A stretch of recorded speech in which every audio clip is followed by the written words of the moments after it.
Good morning mga kaatak. Ngayon magmi-mix tayo ng magbababad tayo ng manok na alamang inasal daw. Sabi ni Mr. Unahin ko na yung toyo. Tapos isusunod ko ang bawang.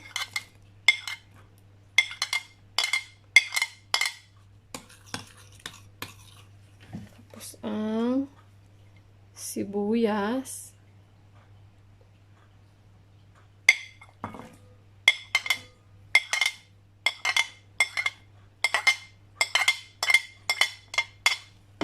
Haluin lang ng konti.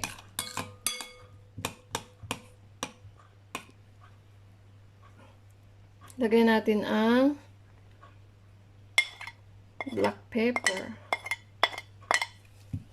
Haluin lang natin ng konti mga kaatak para siya ay mag-mix.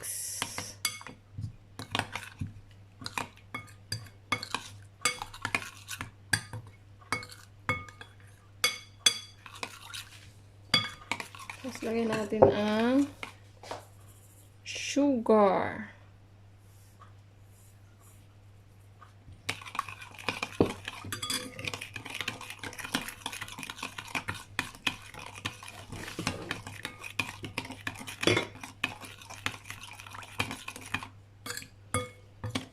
Lalagay natin yung lemon mga kaatak. Half ng lemon.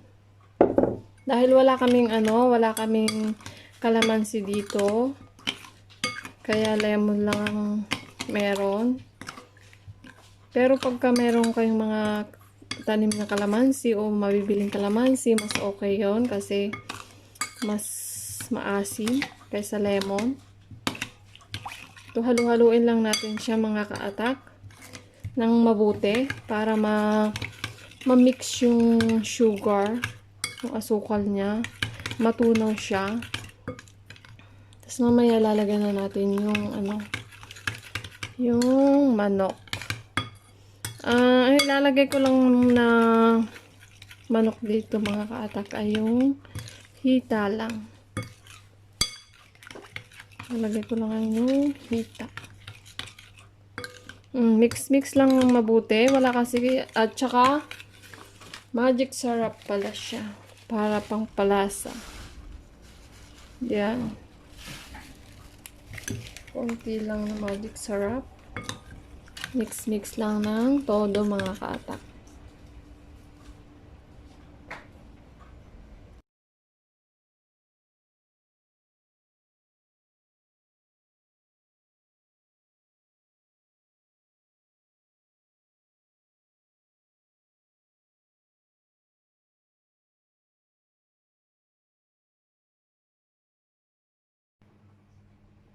Siguro mga lulutuin natin siya mga 1 oras mga kaatak sa mahinang apoy.